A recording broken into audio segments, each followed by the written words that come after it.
When we started out to build a Demon, we didn't start out to compete with anyone else in the industry. We started out working from our background and being the best version of what we could be, because we are completely different. We are not trying to be a sports car. We are not trying to be a pony car. We're trying to be a street strip muscle car, and there's no one else in that space. We decided very early on in the project that the key to success on this car was going to be the last tenth. And I don't mean the tenth of a second in the quarter mile. I mean that last tenth of effort that was going to push you beyond an interesting stat into a stat that had never been done before. I mean, you start at the top of the list, drag radials. No one's ever put drag radials on a car. They've been available in the marketplace, but they've never been put on a production car. That's a first that we're very proud of. Transmission. No one has ever put a trans brake in a production car. No one has used the air conditioning system to cool the intercoolers.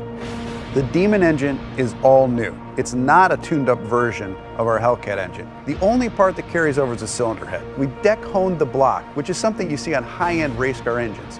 New crankshaft, new connecting rods, new pistons, new camshaft, all new valve train, and a new larger 2.7 liter supercharger. So all of those things that make it a dedicated drag car, all of those things that make it awesome on the strip, you can completely modify. You can make this car as comfortable or as crazy as you want it to be. The two most common questions I get on Demon: number one, why'd you build a car like this? And the second question after that, how much horsepower does it have? And I always tell everybody, I'll tell you the horsepower, it's amazing, but I want to explain to you the full performance package and everything that that horsepower enables. I'm going to walk you through a virtual run of what it's like to drive a Demon. You strap yourself into a 4-point harness, take your red key, fire up the most powerful V8 production engine ever put in a car. Put your car into drag mode. Once you go into drag mode, your suspension is already pre-calibrated for maximum lift off the starting line. Activate your line lock. Start spinning your drag radials. Get them hot and sticky, over 200 degrees. You literally have dripping rubber off of your tires. You creep to the starting line. Adrenaline is flowing. You're pre-stage. You're 7 inches away from launching this car. Trans brake, check. Torque reserve, check. Yellow, yellow, yellow, green, launch. You leave the starting line at 1.8 Gs, harder than any car has ever accelerated off the starting line. That force puts a ton of weight on the rear end of this car, forcing the front end up in the air. It pulls a wheelie. First gear, second gear, 0 to 30 in 1 second. Third gear, you're now at 60 miles an hour in 2.3 seconds. Fourth gear, 5.1 seconds, you're doing 100 miles an hour. Now things are starting to settle in. You're really getting into this time warp and things are happening so fast. You're getting close to the end of the track. You're now doing 140 miles an hour as you cross the finish line in 9.65 seconds. You have just driven this production car faster than any production car has ever finished the quarter mile. So fast, in fact, that after the NHRA certified that time, they banned it from competition. And it took 840 horsepower and 770 pound-feet of torque to do that. Being banned from the NHRA with this car at first sounds like a negative, but reality is it's really huge street credibility for this car. Even the National Hot Rod Association says you've pushed too far.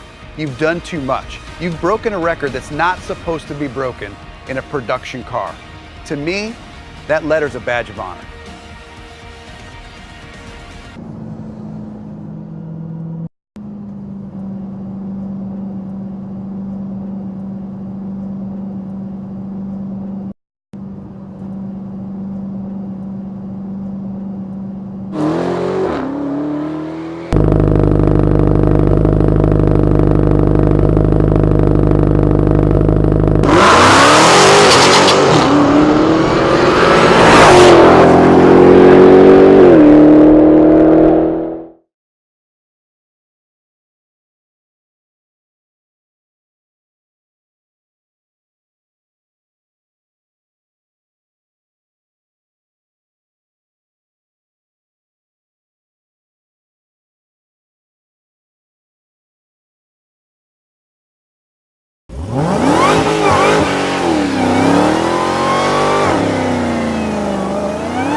It's funny, you ask any little kid to draw you a car and most likely they'll draw you a sports car. And in many cases it would be a Mustang.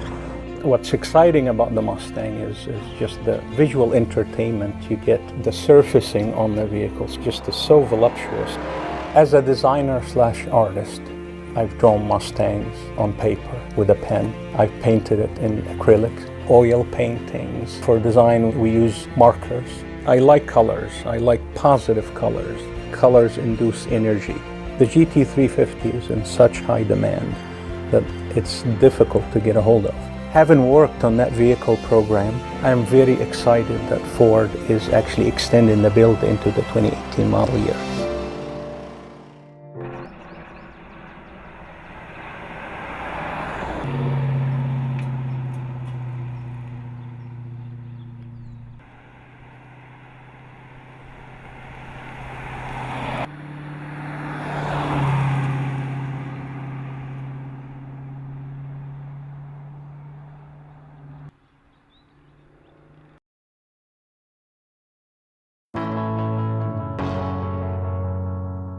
Hi, my name is Nico Varis. I'm design manager of Mopar Design here in Product Design Office here in PDO.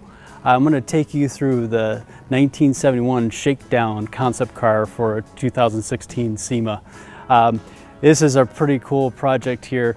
It's a combination of modern and historic elements. We took a 71 Challenger, Dodge Challenger body and infused the 2017 elements. So you can see the front lighting is from a 2017 Challenger that was morphed into the 71 body to give this modern feel. So the aura of the car is a pro touring effect. So we wanted to put a modern engine and modern suspension and combined it with an historic vehicle. Some of the cool features on the front is a front full width splitter.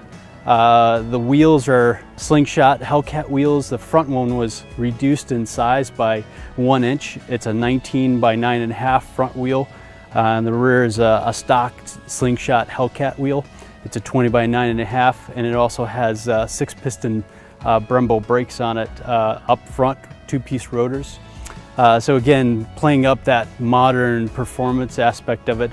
On the fender, we designed a really cool 392 crate Mopar badge that kind of is sympathetic with the modern powertrain. So it's kind of a nice little detail on the side of the vehicle. Also to point out, there's an offset asymmetrical stripe that runs from nose to tail on this vehicle. We designed a cool Shakedown badge that goes on top of the historic 1971 Shaker scoop. So this scoop is a lot wider than our production scoop on the 2017 Challenger Shaker. If you notice, the drip rail along the DLO, the door handles, and the fuel doors all have been shaved off the vehicle to give this real clean appearance and this modern feel. Around back, you can again see the 2017 tail lamp from the Challenger. So what's really cool about this is there is a split line that comes through the lamp on the 2017 vehicle. We got rid of that lamp. The deck lid stops above the lamp here, and we were able to get this seamless appearance with the signature lighting on the rear, racetrack signature lighting. Mopar exhaust tips, powder coated in gloss black. And as we walk around the vehicle again, I'll pop the door for you. And again, there's no door handle, so there's a key fob to open up the door. The interior sports Viper seats. 2 Viper seats are custom trimmed by cat skin. It's got a Viper steering wheel.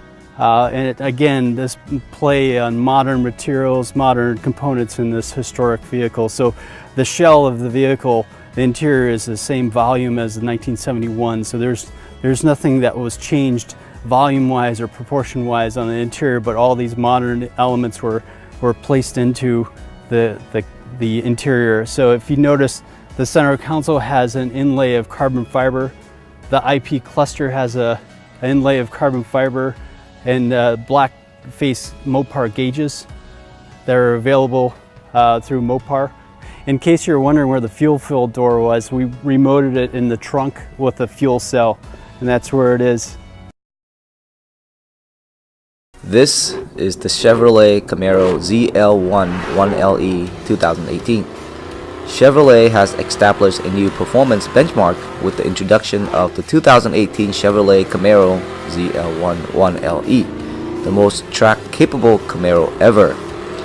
Taking the track-focused 1LE formula to an unprecedented level, the Chevrolet Camaro ZL1 1LE incorporates racing-based suspension and aero technologies, as well as exclusive Goodyear Eagle F1 Supercar 3R tires. In preliminary testing, the new Chevrolet Camaro was 3 seconds faster than the standard ZL1 Coupe around General Motors' 2.9 miles, 18-turn Milford Road Course test track.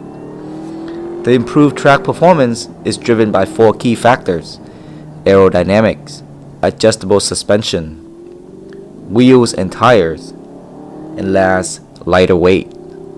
The new Camaro ZL1 offers the supreme track experience. It's the pinnacle of Camaro performance and advances of the 1LE's nearly 30-year legacy, uncompromised track-tailor capability. The power behind the Chevrolet Camaro ZL1 is the 650 horsepower supercharged LT4 engine backed by a 6-speed manual transmission featuring active rev match Brembo brakes, including red calipers with the 1LE logo, and also includes the additional standard features including the dual zone automatic climate control, Bose premium audio sound system, heated and ventilated front seat, and heated steering wheels. Enjoy the drive. Check out how the Camaro is performing on the track. This is Ken for Cars and Technology. Thank you for watching. I'll see you guys in the next video.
This is the 2018 Jeep Grand Cherokee Trackhawk. It is finally here. This is the highly anticipated Jeep entry into the Hellcat Hall of Fame. The engine is almost exactly the same as the one powering the Challenger and the Charger Hellcat. One difference, the oil capacity is slightly greater, 8.3 versus 7 quarts. The transmission bolts up a Quadra-Track MP3015C single-speed transfer case that's capable of varying the front to rear torque, splitting from 60 to 40% in trailer towing mode to 30 70 in track mode. Other Jeep specific upgrades include the use of an electronic limited slip differential Outback Sporting way shorter gearing than in the cars.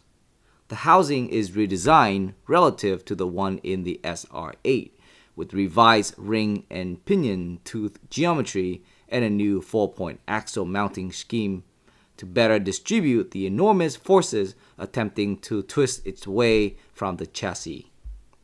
The front brakes are the biggest in the Hellcat SRT Pantheon at 15.75 inches.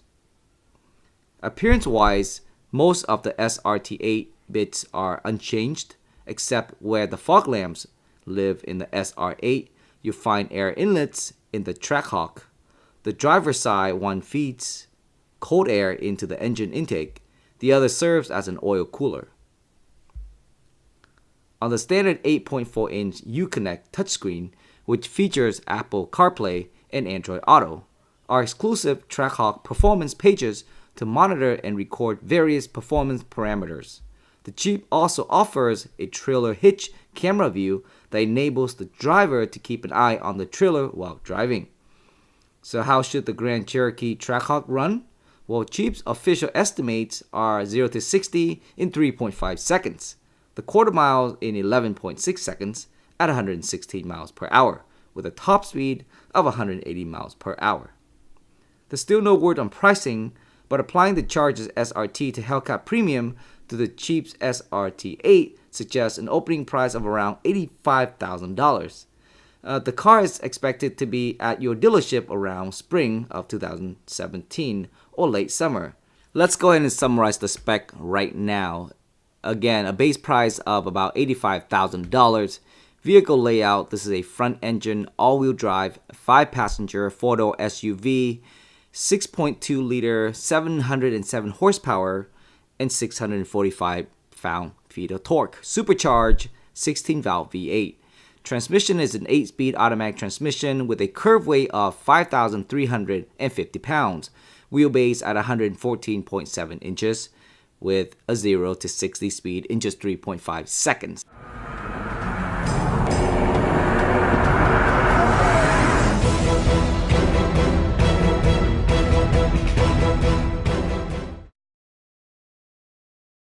The new 2017 Charger Daytona. Now, this is a really interesting car. There are two versions of this. One is being unveiled outside right now as we speak. There are two versions, a 5.7 liter version and a 6.4 liter 392 version. Now, if you're a real expert on our product plan, you look at this, you say, you just screwed up, Tim. That's not a 392. Yes, it is. This is the first time ever that we're using the full SRT appearance package on a 5.7. Now, for about $3,000 over the price of an RT Plus, you are going to get a lot in this package. You're going to get the full SRT appearance, the SRT hood, the full SRT front end, SRT rear end, and the side sills that pull it all together. You're going to get a 20 by 9 inch wheel, bigger than we've ever used on a 5.7, with 245 F1 tires, and a functional Mopar cold air intake. On the inside, you'll get a chance to look at it in a second, really cool accents. Leather and suede Daytona stitch seats, fantastic looking interior package, and new bezels inside. Get a chance to look at those closer in a minute. Now, if you think about what that's going to give you from an advantage standpoint in the marketplace, there are all of these things that people do to their cars today. The two things that they do first are cold air intakes, car has it, and a catback exhaust. So one very important thing, brand new for 17 that we haven't told anybody yet, is every 5.7 in a Charger and Challenger now,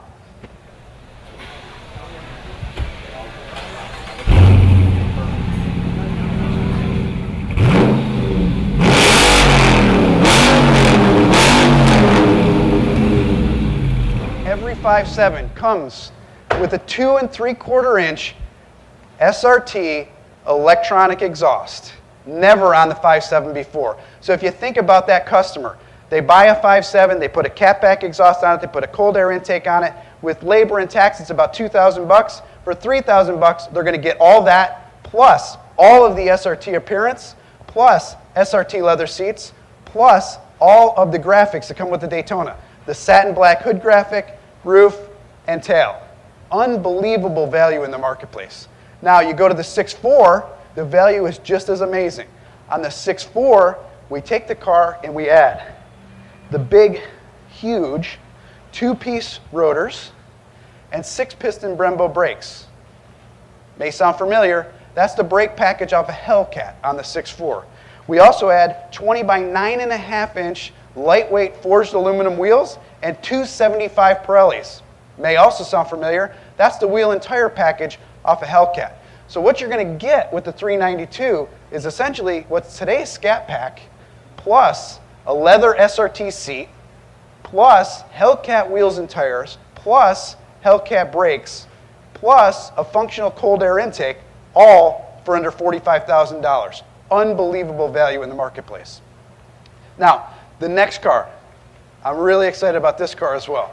This car also pays homage to one of our race cars in the past, one of our homologation cars.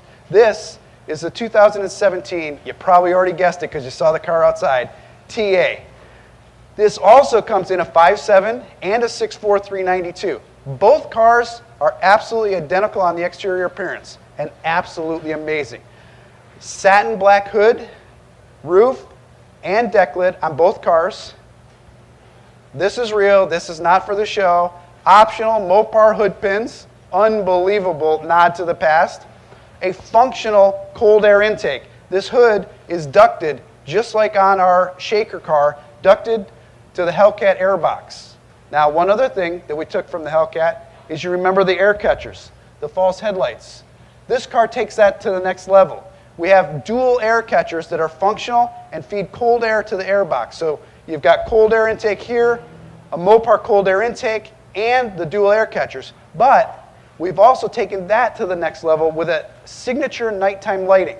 This car actually has the air catchers lit inside. So as the car's coming towards you at night, it almost looks like you can see inside the engine compartment of this car. It's absolutely amazing. You need to get up and take a look at it when we're done here. In addition to that, you get similar features that you get on the Daytona. You get the Super Track Pack, performance suspension, steering, and brakes. You get the 20 by 9s and the 245s, the bigger wheels and tires. And you get the interior package with SRT seats wrapped in houndstooth cloth. For those of you that know about our heritage, you know the houndstooth is a very heritage cloth for this car. So absolutely amazing package. You then step up to the 392. The 392 is very similarly equipped. The 392 is going to have all of the appearance, all of the cold air intake.